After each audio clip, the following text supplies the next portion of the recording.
Hello friends, welcome to my YouTube channel PCS Nirvana.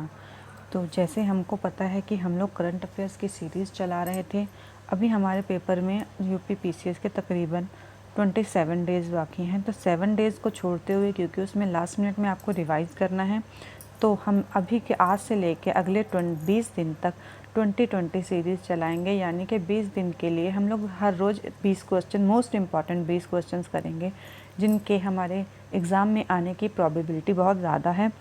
तो क्योंकि time एक मनी के तरीके है जो बहुत ही वैल्यूएबल है, तो हम ज़्यादा टाइम ना लेते हुए अपना आज का जो है 2020 सीरीज़ का फर्स्ट पार्ट स्टार्ट कर रहे हैं।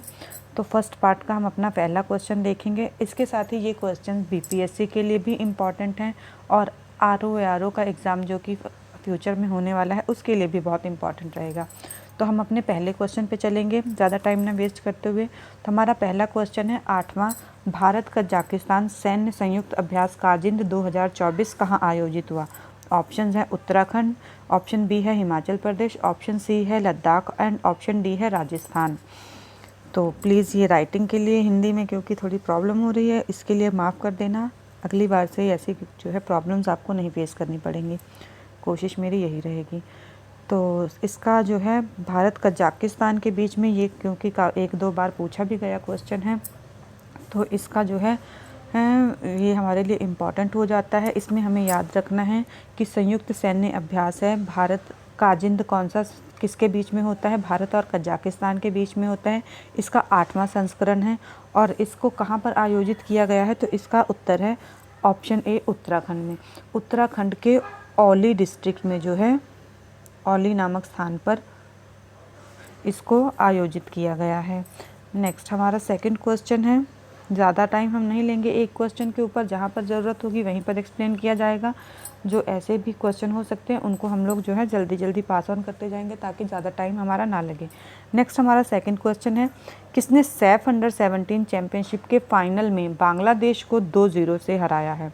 तो सैफ अंडर-17 चैम्पियनशिप के ऑप्शंस हैं ए भारत, बी न्यूजीलैंड, सी ऑस्ट्रेलिया और डी पाकिस्तान। तो इसका राइट आंसर है, सैफ अंडर-17 चैम्पियनशिप इम्पॉर्टेंट है और इसका राइट आंसर है भारत ने बांग्लादेश को हराया है। हमें ये भी याद रखना है कि हमने किसको हराया है, कि हमने इंडिया ने बांग्लादेश को हराया है। नेक्स्ट हमारा थर्ड क्वेश्चन है, शीन बाम किस देश की पहली महिला राष्ट्रपति बनी है। तो शीन बाम जो है ये बहुत इंपॉर्टेंट क्वेश्चन है, वेरी इंपॉर्टेंट क्वेश्चन है शीन बाम वाला। और हमें इसको याद रखना है कि या तो हमें देश का नाम दे के महिला राष्ट्रपति का नाम पूछेगा, या फिर राष्ट्रपति का नाम दे के पूछेगा कि ये किस देश से बनी है। तो हमें इसे दोनों तरीके से याद रखना है। तो शीन बाम किस देश की पहली महिला राष्ट्रपति बनी है, क्योंकि ये पहली बनी है इसलिए ये ज़्यादा इंपॉर्टेंट हो जाता है। तो ऑप्शंस हैं, option A Mexico, option B Uganda, option C New Zealand या ऑप्शन डी ऑस्ट्रेलिया। तो इसका राइट आंसर है ऑप्शन ए मैक्सिको की। शीन बाम जो है मैक्सिको देश की पहली महिला राष्ट्रपति बनी है। नेक्स्ट हमारा फोर्थ क्वेश्चन है, हाल ही में सरकार ने कुछ भाषाओं को शास्त्रीय भाषा का दर्जा दिया है। इन भाषाओं में शामिल हैं option A Marathi, option B Pali, option C Asamiya या ऑप्शन डी उपरोक्त सभी। तो शास्त्रीय भाषा का दर्जा देने से उस भाषा का जो प्रचार है और प्रसार है उसमें हेल्प होती है, उसको प्रमोट करती है गवर्नमेंट, उसमें अवार्ड्स देती है। तो इसके लिए कुछ भाषाओं को शास्त्रीय भाषा का दर्जा दिया जाता है। तो इनमें जो है अभी इस साल हमारे 2024 में भारत सरकार ने कुछ भाषाओं को जो है शास्त्रीय भाषा में शामिल किया है। पहले कितनी कुल भाषाएं थी, कुल 6 भाषाएं थी। कौन कौन सी थी, एक थी संस्कृत, एक थी कन्नड़ा, तमिल, तेलुगु, मलयालम और उड़िया। तो सबसे पहले हमारी जिस भाषा को शास्त्रीय भाषा का दर्जा मिला था वो थी संस्कृत। इस साल हमारे देश ने 5 और भाषाओं को संस्कृत का शास्त्रीय भाषा का दर्जा दिया है। उन भाषाओं में शामिल है मराठी, पाली, असमिया, ये 3 हैं। इनके अलावा प्राकृत और बंगाली भाषा। तो अब हमारे देश में कुल 11 शास्त्रीय भाषाएं हो चुकी हैं। ये भी क्वेश्चन पूछा जा सकता है कि इस समय भारत में कितनी शास्त्रीय भाषाएं हैं, कुल कितनी भाषाएं हैं। तो इसको इसका आंसर हमें याद रखना है कि इसका आंसर हमारा होगा 11 भाषाएं। नेक्स्ट हमारा क्वेश्चन है, हाल ही में शंघाई सहयोग संगठन के राष्ट्राध्यक्षों की बैठक आयोजित की गई। शंघाई सहयोग गठबंधन यानी एससीओ की जो है बैठक, राष्ट्राध्यक्षों की बैठक कहाँ हुई है। इसके ऑप्शंस हैं ए इस्लामाबाद, बी सिंगापुर, सी लाओस और या फिर डी वियतनाम में। तो इसका राइट आंसर है इस्लामाबाद में। शंघाई सहयोग गठबंधन के राष्ट्राध्यक्षों की बैठक आयोजित की गई है इस्लामाबाद में। ये इम्पॉर्टेंट क्वेश्चन है। और इसके साथ ही हमें ये भी याद रखना है कि इस बैठक में भारत की तरफ से विदेश मंत्री एस जयशंकर ने पार्टिसिपेट किया है। ये हमें स्टेटमेंट में दे सकता है कि मोदी जी ने पार्टिसिपेट किया है, तो हमें ये याद रखना है कि इसमें मोदी जी ने नहीं बल्कि भारत के विदेश मंत्री एस जयशंकर ने पार्टिसिपेट किया है। और ये भारतीय विदेश मंत्री की काफ़ी दिन 2015 के बाद पहली यात्रा है। 2015 में सुषमा स्वराज जी 2015 में एक सम्मेलन में भाग लेने के लिए गई थी। नेक्स्ट हमारा क्वेश्चन है क्वेश्चन नंबर 6, हॉकी महिला एशियाई चैंपियनशिप का आयोजन किस राज्य में हुआ है। तो हॉकी महिला एशियाई चैंपियनशिप का आयोजन भारत में हुआ है। और भारत के किस राज्य में हुआ है, हमारा क्वेश्चन ये है। ऑप्शंस हैं option A Bihar, option B Maharashtra, option C Odisha या फिर ऑप्शन डी कर्नाटक। तो आपने अपना आंसर सोच लिया होगा। नेक्स्ट हमारा जो है क्वेश्चन है, इसका आंसर आएगा ऑप्शन ए बिहार में। हॉकी महिला एशियाई चैंपियनशिप का आयोजन बिहार राज्य में हुआ है। और इसका जो लोगो था, मास्कट जो था वो गुड़िया था। गुड़िया जो कि एक बिहार के राज्य पक्षी गौरैया से प्रेरित है। बिहार का राज्य पक्षी है गौरैया, उससे प्रेरित है मास्कट गुड़िया। और यही इसका मास्कट था। और इसके लोगो में बोधि वृक्ष और हॉकी स्टिक को दिखाया गया है। अब ये क्योंकि ये आयोजित हो चुका है तो इसका विनर भी पूछा जा सकता है। तो इसका विनर भारत रहा है। भारत की महिला हॉकी टीम ने जो है हॉकी महिला एशियाई चैंपियनशिप को जीत लिया है। नेक्स्ट हमारा क्वेश्चन नंबर 7 है, टाम्पा खाड़ी क्षेत्र कहाँ अवस्थित है। तो टाम्पा खाड़ी क्षेत्र कहाँ अवस्थित है। ऑप्शंस हैं option A Florida, option B Peru, option C Bolivia या फिर ऑप्शन डी चेकोस्लोवाकिया। तो इसका राइट आंसर क्या हो सकता है। इसका राइट आंसर है ऑप्शन ए फ्लोरिडा। फ्लोरिडा में टाम्पा खाड़ी अवस्थित है और खाड़ी क्षेत्र अवस्थित है। और ये क्यों चर्चा में आया है, क्योंकि अमेरिका की जो फ्लोरिडा में टाम्पा खाड़ी क्षेत्र है, यहाँ पे एक तूफान आया था। उस तूफान का नाम था मिल्टन। तो ये करंट का क्वेश्चन होते होते साथ ही में ज्योग्राफी का भी क्वेश्चन हो जाता है। हमसे ऐसे क्वेश्चन भी बहुत पूछे जा सकते हैं। और मोस्टली आजकल जो ट्रेंड चल रहा है ऐसे ही क्वेश्चन का चल रहा है कि जो करंट में जो है चर्चा में रहता स्थल है या कोई इवेंट है, उस इवेंट के साथ जो है ज्योग्राफी को या हिस्ट्री को कनेक्ट करके ऐसे क्वेश्चन पूछे जाते हैं। तो इसलिए ये हमारा करंट ना सिर्फ हमारी करंट में ही स्कोर इंक्रीज़ करेगा बल्कि हिस्ट्री और ज्योग्राफी में भी और साइंस में भी हमारे स्कोर इंक्रीज़ करने में हेल्प करेगा। नेक्स्ट हमारा क्वेश्चन है, हाल ही में हिंदुस्तान एरोनॉटिक्स लिमिटेड को कौन सी संख्या की महारत्न कंपनी का दर्जा मिला है।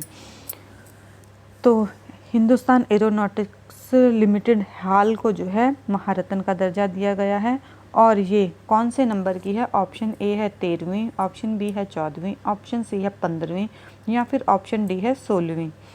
तो इसका आंसर होपफुली आप लोगों ने लिख लिया होगा। तो इसका राइट आंसर है ऑप्शन बी 14वीं। हिंदुस्तान एरोनॉटिक्स लिमिटेड 14वें नंबर की महारत्न कंपनी बन चुकी है। नेक्स्ट हमारा क्वेश्चन है, वैश्विक भूख सूचकांक में 2024 यानी ग्लोबल हंगर इंडेक्स में भारत कौन से स्थान पर है। ऑप्शन ए है 103वें, ऑप्शन बी है 104वें, ऑप्शन सी है 105वें या फिर ऑप्शन डी है 106वें। तो आप इसका आंसर सोच लीजिए। तो इसका राइट आंसर है वैश्विक भूख सूचकांक में भारत कौन से स्थान पर है? भारत है 105वें स्थान पे। ये हमें बहुत अच्छे से याद रखना है ताकि हमें पेपर में कन्फ्यूज़न ना हो, क्योंकि ऐसे ही क्वेश्चंस कन्फ्यूज़न करके गलत करवा के हमारे नंबर कम कराते हैं। तो वैश्विक भूख सूचकांक कौन से नंबर पे है? 105वें। वैश्विक भूख सूचकांक भारत कौन से स्थान पर है? 105वें। अब ये भी क्वेश्चन पूछा जा सकता है कि इसको कौन रिलीज़ करता है? तो इसको रिलीज़ करता है कंसर्न वर्ल्ड वाइड, जो कि आयरलैंड की और वेल्थुंगर हिल्फ जर्मनी की जो है संस्थाएं हैं, उनके द्वारा प्रकाशित किया जाता है। तो भारत जो है 105वें स्थान पर होने के साथ ही ये गंभीर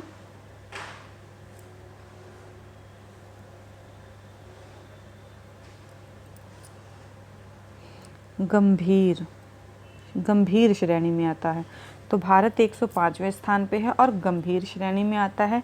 ये जो है वैश्विक भूख सूचकांक का 19वां संस्करण था और इसमें प्रथम स्थान पर कौन है? प्रथम स्थान पर बेलारूस है, जहाँ पे बहुत ही कम भूखमरी है। नेक्स्ट हमारा जो है स्थान काफ़ी पीछे है, यहाँ पे काफ़ी ज़्यादा भूखमरी इनके अकॉर्डिंग है। नेक्स्ट हमारा क्वेश्चन है पाँचवें राष्ट्रीय जलीय पुरस्कार के संबंध में कौन सा कथन सत्य है? ऑप्शन ए है सर्वश्रेष्ठ राज्य श्रेणी में प्रथम पुरस्कार उड़ीसा राज्य ने प्राप्त किया है। ऑप्शन बी है यह पुरस्कार 9 श्रेणियों में प्रदान किए जाते हैं। ऑप्शन सी है उपयुक्त दोनों, या फिर ऑप्शन डी है इनमें से कोई नहीं। तो इसका राइट आंसर है ये 5वें राष्ट्रीय जल पुरस्कार काफ़ी इम्पॉर्टेंट है। इसको जो है डिटेल में आप लोग पढ़ लेना अपने नोट्स में से। तो यहाँ पर मैंने जो क्वेश्चन पूछा है उसमें बताया कि प्रथम पुरस्कार उड़ीसा राज्य को मिला है और ये पुरस्कार 9 श्रेणियों में प्रदान किए जाते हैं। तो इसमें से कथन सत्य दोनों ही हैं। इसका आंसर हो जाएगा ऑप्शन सी उपयुक्त दोनों। तो उड़ीसा राज्य प्रथम आया है उड़ीसा राष्ट्रीय जलीय पुरस्कार में, और ये पुरस्कार 9 श्रेणियों में प्रदान किए जाते हैं। नेक्स्ट हमारा क्वेश्चन है संयुक्त राज्य अमेरिका ने हाल ही में उन्नत थार्ड पर मिसाइल रक्षा प्रणाली किसे भेजने की घोषणा की है? ऑप्शंस हैं ऑप्शन ए रूस, option B Bharat, option C Israel, या फिर ऑप्शन डी यूक्रेन। तो यूएसए ने अपनी एक मिसाइल रक्षा प्रणाली है जिसका नाम है थार्ड, ये किसी देश को भेजने की घोषणा की है, और ये कौन सा देश है, क्या आप बता सकते हैं? तो इसका राइट आंसर हो जाएगा ऑप्शन सी इजराइल। जो संयुक्त राज्य अमेरिका है वो अपनी थार्ड मिसाइल रक्षा प्रणाली जो है इजराइल को भेजेगा, क्योंकि इजराइल और फ़लस्तीन के बीच में युद्ध चल रहा है और उसी के जो है मद्देनज़र इस यूएसए ने ऐसा फैसला लिया है। नेक्स्ट हमारा क्वेश्चन नंबर 12 है न्यायमूर्ति संजीव खन्ना को भारत के कौन से नंबर का मुख्य न्यायाधीश के रूप में नियुक्त किया गया है?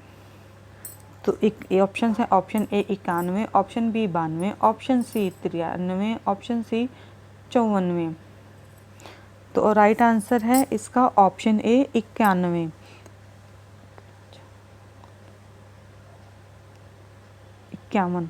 ऑप्शन ए है 51, 51। सॉरी अगर कोई गलती हो रही हो। तो 51 नंबर का जो है chief justice CJI supreme court का घोषित किया गया है संजीव खन्ना जी को, और इन्होंने जगह ली है DY चंद्रचूड़ की। तो वो कौन से नंबर के थे? वो 50th नंबर के थे। तो 50th नंबर के DY चंद्रचूड़ को किसने रिप्लेस किया है? 51st नंबर पे संजीव खन्ना जी ने। ये इंपॉर्टेंट क्वेश्चन है, इसको याद कर लेना। नेक्स्ट हमारा क्वेश्चन नंबर 13 है कौन सा कथन सत्य है? ऑप्शन ए है काजीरंगा राष्ट्रीय उद्यान जो अपने प्रतिष्ठित एक सींग वाले गैंडे के लिए प्रसिद्ध है, अब भारत के दूसरे सबसे बड़े तितली विविधता केंद्र के रूप में मान्यता प्राप्त कर चुका है। ऑप्शन बी है अरुणाचल प्रदेश का नामदफा राष्ट्रीय उद्यान प्रथम स्थान पर है। ऑप्शन सी है उपर्युक्त दोनों, या फिर ऑप्शन डी इनमें से कोई नहीं।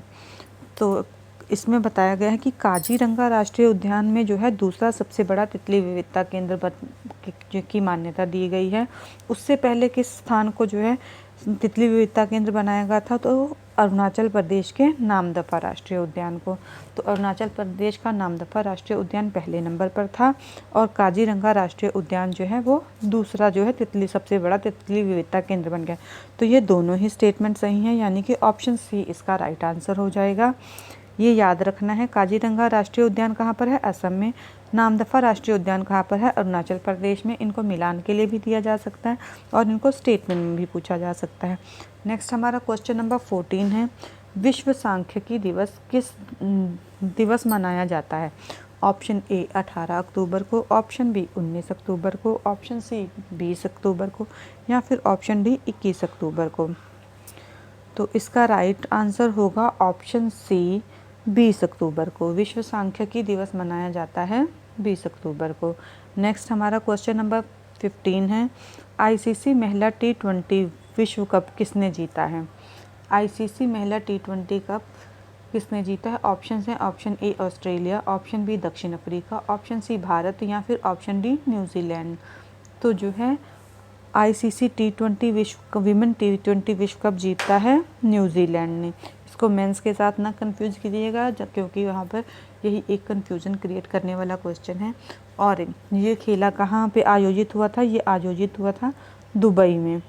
पहले ये बांग्लादेश में आयोजित होना था, लेकिन वहाँ पे दंगों के चलते सत्ता पलट की वजह से इसका स्थान शिफ्ट करके दुबई कर दिया गया था। और संयुक्त अरब अमीरात में जो है दुबई यूएई में हुआ है। और इसको किसने जीता है? तो इसको न्यूजीलैंड ने जीता है। न्यूजीलैंड ने किसको हराया था? न्यूजीलैंड ने दक्षिण अफ्रीका को हराया है। न्यूजीलैंड ने दक्षिण अफ्रीका को हरा के आईसीसी महिला T20 विश्व कप जीता है और इसका आयोजन यूएई दुबई में हुआ है। नेक्स्ट हमारा क्वेश्चन है क्वेश्चन नंबर 16। इसमें क्या है कि बाला देवी का संबंध किस खेल से है? तो ये ऐसे क्वेश्चन काफ़ी पूछे जाते हैं क्योंकि ये कन्फ्यूज़न क्रिएट करते हैं। तो बाला देवी का संबंध किस खेल से है? तो इसका ऑप्शन है, option A football, option B निशानेबाजी, ऑप्शन सी हॉकी या फिर ऑप्शन डी पैराकनोई। तो इसका राइट आंसर है ऑप्शन ए फुटबॉल। तो बाला देवी का संबंध है फुटबॉल से। और ये क्यों चर्चा में आई है? क्योंकि ये 50 अंतर्राष्ट्रीय गोल करने वाली पहली भारतीय महिला बनी है। बाला देवी फुटबॉल में 50 अंतर्राष्ट्रीय गोल करने वाली पहली भारतीय महिला बनी है और इसीलिए ये चर्चा में है। तो ये इम्पॉर्टेंट क्वेश्चन है, बाला देवी का संबंध किस खेल से है? और बाला देवी का संबंध है फुटबॉल के खेल से। नेक्स्ट हमारा क्वेश्चन नंबर 17 है, हाल ही में किस राज्य में नई मिसाइल परीक्षण रेंज की मंजूरी दी गई है? तो एक नई मिसाइल परीक्षण रेंज बनाई गई है और इसको मंजूरी दे दी गई है। पहले हम लोग सुनते हैं कि चांदीपुर उड़ीसा में होता है या पोखरन में होता है, पोखरन राजस्थान में होता है, लेकिन अब एक और जगह को जो है मिसाइल परीक्षण के लिए मंजूरी दी गई है। तो इसके ऑप्शंस क्या हैं? ऑप्शन है तमिलनाडु, ऑप्शन बी है आंध्र प्रदेश, ऑप्शन सी है तेलंगाना या फिर ऑप्शन डी है उड़ीसा। तो ये जो है इसको मंजूरी मिली है ऑप्शन बी आंध्र प्रदेश राज्य में। यहाँ पे जो है